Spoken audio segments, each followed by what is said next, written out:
Day 19 అయితే పూర్వాంశ్ miracle fruit plant అయితే నాటేశాడండి. ఏంటి డే 19 అంటుంది అని అర్థం కానట్లు చూస్తున్నారు.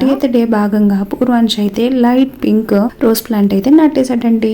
ఒక మిస్టేక్ అయితే చేసాము. ఈ ప్లాంట్ తెచ్చినప్పుడు కవర్ లో తీసుకొని వచ్చాం. సో కవర్ కిందే అలా ఉంచేసి రోజు వాటరింగ్ చేయడం వల్ల కవర్ లో వాటర్ ఉండిపోయి కొన్ని ఆకులు అయితే రాలిపోయాయండి. సో మీరు ప్లాంట్ నాటుతున్న వీడియో చూస్తే అందులో కొన్ని ఆకులు మాత్రమే ఉన్నాయి. ఇప్పుడు చూసారా, చీరించి ఆకులు రావడం స్టార్ట్ అయిందనమాట. ఇక్కడ చూసారా, మనం మొక్క నాటాక చుట్టూ స్పేస్ లో కొన్ని టొమాటో సీడ్స్ అయితే స్ప్రింకిల్ చేసామన్నమాట. అవి మొలకలు వచ్చి ఎంత బాగున్నాయో చూడండి, చిన్ని మొక్కలు. ఇదైతే 12th డే నాటిన కొండ మామిడి లేదా అడవి మామిడి ప్లాంట్ అండి. ఇంతకీ ఈ డేస్ గోల్ ఏంటమ్మా అని అనుకుంటున్నారా? అయితే వీడియో మొత్తం చూడండి, మీకే అర్థమవుతుంది. ముందు చూపించిన ప్లాంట్ అయితే క్యాన్బెర్రీ ప్లాంట్ అండి.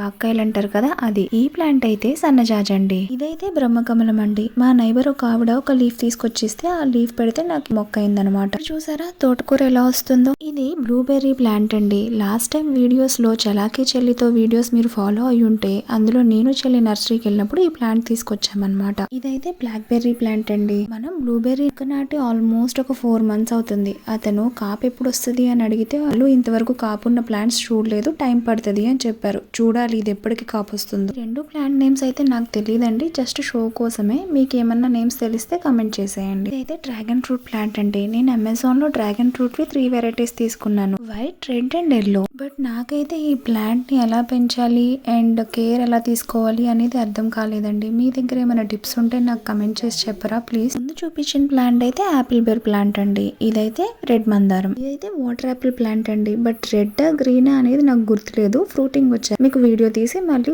అప్డేట్ చేస్తాను. ఇది ఇంకో మందారం అండి, రెడ్డిష్ పింక్ కలర్ ఉంటుంది అనమాట. అయితే సపోటా ప్లాంట్ అండి. బట్ ఎందుకో తెలియదు, దీనికి గ్రోత్ అంతగా లేదనమాట. రీపాటింగ్ చేసినా ఏం చేసినా దీనికి గ్రోత్ లేదు. ఇదైతే బర్బోడస్ చెర్రీ ప్లాంట్ అండి.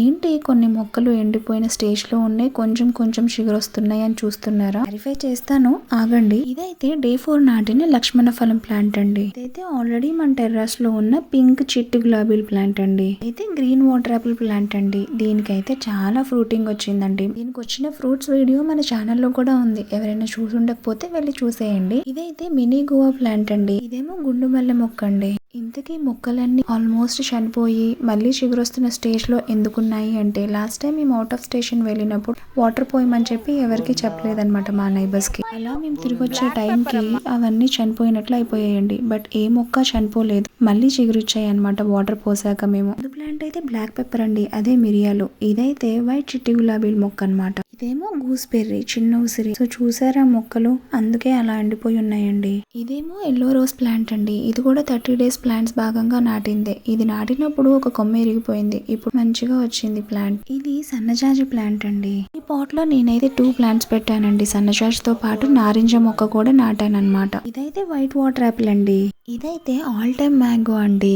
దీని కాయలు అయితే చాలా పుల్లగా ఉంటాయండి. అంటే ఈ మొక్కవి కాదు, లాస్ట్ టైం పెట్టిన మొక్కకి నేను కోసాను. చూసారా మొక్కలు నాటాక చుట్టూ ఉన్న ప్లేస్ లో మా మామయ్య వెజిటబుల్ సీడ్స్ ఎలా వేశారో. Vegetables, leafy vegetables, December flowers అండి. చిన్నప్పుడు మా ఇంట్లో అయితే చాలా వెరైటీస్ ఆఫ్ ఫ్లవర్ ప్లాంట్స్ ఉండేవి. అందులో చుక్కమల్లి, డిసెంబర్ ఫ్లవర్స్ ఒకటనమాట. వాటితో మాల కట్టి మా నాన్నమ్మ అయితే 2 జళ్ళకి పెట్టేసేదండి. నేను ఇంతకు చెప్పా కదండి, నారింజ సన్నజాజి సేమ్ పాట్ లో పెట్టానని. ఇవే అండి నారింజ లీవ్స్. చూడండి, ఇది కివీ ప్లాంట్ అండి. మనం నాటిన 30 ప్లాంట్స్ లో ఈ ఒక్క మొక్కే అండి ఎందుకో ఎండడం స్టార్ట్ అయింది లీవ్స్. బట్ కొన్ని లీవ్స్ అయితే గ్రీన్ గానే ఉన్నాయి. చూడాలి ప్లాంట్ ఏమవుతుందో. హోపింగ్ ఫర్ ద బెస్ట్ అండి.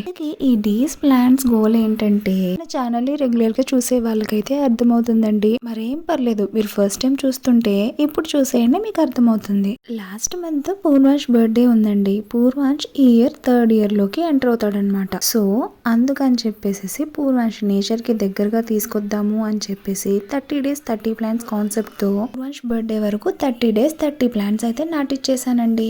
మీకు కనిపిస్తున్న వినిపిస్తున్న నెంబర్స్ 21, 20, 19 ఇవన్నీ కూడాను ఏ డే ఏ ప్లాంట్ నాటిచ్చాము అనండి. అయితే ఆల్ స్పైసెస్ ప్లాంట్ అండి. దీని ఆకు స్మెల్ అయితే చెప్పక్కర్లేదండి, ఎంత గమగమలాడుతుందంటే అంత మంచి స్మెల్ వస్తుంది అనమాట. ఇదేమో రెడ్ స్ట్రాబెర్రీ గువా అండి. ఇదిగోండి చూడండి, ఇంతకు మీకు చెప్పినట్లు ఈ డ్రాగన్ ఫ్రూట్ ప్లాంట్ కి అయితే నేను కేర్ తీసుకోలేకపోతున్నాను. చుట్టూ పెరుగుతున్న గడ్డిని తీయలేకపోతున్నాను. బికాస్ ఆఫ్ దట్ ఆ ముళ్ళులు ఉంటాయి కదా, అవి మనం ఏదైనా క్లీన్ చేద్దామని చూస్తుంటే అవి బాగా గుచ్చేస్తున్నాయి అనమాట. అండ్ కర్ర సపోర్ట్ ఇచ్చి పెంచుదామన్నా అవి సహకరించట్లేదండి.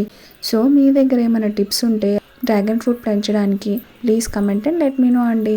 ఇదైతే 29th డే నాటిన రంగున్ క్రీపర్ అండి. నర్సరీలో అతను ఈ ప్లాంట్ ఇస్తూ దీన్ని రాధా మనోహరం ప్లాంట్ అని అన్నారు. నాకైతే రంగున్ క్రీపర్ గా తెలుసు. మరి మీరు ఈ ప్లాంట్ ని ఏమని పిలుస్తారు చెప్పండి. అయితే ఆరెంజ్ అండి, అదే కమలా పండు. ఫైనల్ ప్లాంట్ పూర్వాష్ బర్త్డే రోజు అయితే నేను పారిజాతం ప్లాంట్ అయితే నాటిచ్చేసానండి. నేను తీసుకున్న ఈ ఇనిషియేషన్ 30 ప్లాంట్స్ కాన్సెప్ట్ మీకు ఎలా అనిపించింది? ఈ రోజుల్లో ల్యాండ్స్ అన్ని పోయి అన్ని బిల్డింగ్స్ అయిపోతుందండి. మన ఫ్యూచర్ జనరేషన్ కి మొక్కలు అనేవి ఏంటో తెలియకుండా అయిపోతాయేమో, అంతా హైబ్రిడైజేషన్ అయిపోయి. నేనైతే నేచర్ ని బాగా నమ్ముతానండి. మనం నేచర్ కి ఏదైతే ఇస్తామో అది మనకు అదే తిరిగిస్తుంది. మంచి చేస్తే మంచి చేస్తుంది, చెడు చేస్తే తన వీలైనంత వరకు చెడు కాకుండా మంచి చేయడానికి ట్రై చేస్తుందండి నేచర్. అందుకే నాకు నేచర్ అంటే చాలా ఇష్టం. నిజంగా నేచర్ అమ్మ తర్వాత అమ్మ లాంటిదండి. పెద్దవాళ్ళు ఒక సామెత చెప్తారు, గుర్తుందా అండి? అడగందే అమ్మైనా అన్నం పెట్టదు అని చెప్పేసి. మరి ఆ నేచర్ మనం అడగకుండానే మనం పీల్చడానికి ఆక్సిజన్ ఇస్తుంది కదండి. అందుకే మన నేచర్ ని మనమే కాపాడుకుందాం, ఏమంటారు? అందుకే మీరు కూడా వీలైనన్ని మొక్కలు నాటండి. ఫ్లవర్స్ కానీ, వెజిటబుల్స్ కానీ, లీఫీ వెజిటబుల్స్ కానీ, ఫ్రూట్స్ కానీ, ఏదైనా మీకు ఇష్టమైనది ఏదో ఒక ప్లాంట్ అయినా నాటండి. ఆ సాటిస్ఫాక్షన్, ఆ హ్యాపీనెస్ మీకే అర్థమవుతుంది. మనం పెంచిన మొక్కకి ఒక పువ్వు కానీ, పండు కానీ, కాయ కానీ కాస్తే ఆ సాటిస్ఫాక్షన్, హ్యాపీనెస్ ఒకరు చెప్తే అర్థం కాదండి. అది మనకు మనమే అనుభవించాలి, అప్పుడే మనకు తెలుస్తుంది. పూర్వంశుకు కూడా ఆ హ్యాపీనెస్ తెలియాలి అని చెప్పేసి నేను ఇలా ప్లాన్ చేశాను. ఇలా గార్డెనింగ్ అలవాటు చేసుకోవడం వల్ల మనం కూడా స్క్రీన్ టైం నుండి కొంచెం టైం డీవియేట్ అవ్వచ్చండి. ఈవెన్ మన పిల్లల్ని కూడా స్క్రీన్ టైం నుండి డీవియేట్ చేయొచ్చు. ఈ రోజుల్లో పిల్లలందరూ ట్యాబ్స్ అని, ఫోన్స్ అని బాగా ఎడిక్ట్ అయిపోతున్నారు. సో వాళ్ళతో చేయించే ఆ ½ an hour or 1 hour gardening activity అయినా స్క్రీన్ టైం నుండి మనం డీవియేట్ చేయొచ్చు. ఏమంటారు? అవునా కాదా? చూడండి, మొక్కల చుట్టూ వేసిన గోంగూర ఎంత బాగా వచ్చిందో. గోంగూర కాడలు పెద్దవైనాయి అంటే ఆల్మోస్ట్ నాకు తెలిసి 1 week 2 times హార్వెస్ట్ చేసుకుని మంచిగా గోంగూర పప్పు గానీ, పచ్చడి గానీ చేసుకొని తినేయచ్చండి. ఇదైతే యాపిల్ ప్లాంట్ అండి. నర్సరీలో ప్లాంట్ తీసుకునేటప్పుడు నేను అతన్ని అడిగాను, ఇది కాపు వస్తుందా, అసలు మన దగ్గర బతుకుతుందా, చనిపోతుందా అని చెప్పేసి. మొక్కిచ్చే అతను ఇది ఆల్రెడీ సంగారెడ్డిలో పెద్ద తోటే ఉందండి, మామిడి మొక్కల మధ్యలో యాపిల్ మొక్కల్ని కూడా వేశారు, కాపు బాగానే వస్తుంది అని చెప్పేసి ఫొటోస్ చూపించారనమాట. అలా కన్ఫర్మేషన్ చేసుకొని ఈ యాపిల్ ప్లాంట్ అయితే తీసుకున్నానండి. అయితే ఇంకో డ్రాగన్ ప్లాంట్ అండి. దీని చుట్టూ చూడండి పుదీనా ఎంత బాగా వచ్చిందో. 2 years నుంచి బిర్యానీస్ లోకి, బగారా రైస్ లో మన టెర్రస్ పైన ఉన్న పుదీనానే వాడతామండి. అండ్ ఈవెన్ మోయిటోస్ లో కూడా ఇదే వాడతాము. ఇదే అండి మన చిన్న గార్డెన్ స్టోరీ. నచ్చితే లైక్ చేసి, షేర్ చేసి, కమెంట్ చేసి, ముఖ్యంగా సబ్స్క్రైబ్ చేసుకోండి అబ్బా ప్లీజ్. నచ్చకపోతే ఎలాంటి వీడియోస్ కావాలో కమెంట్ చేసేయండి.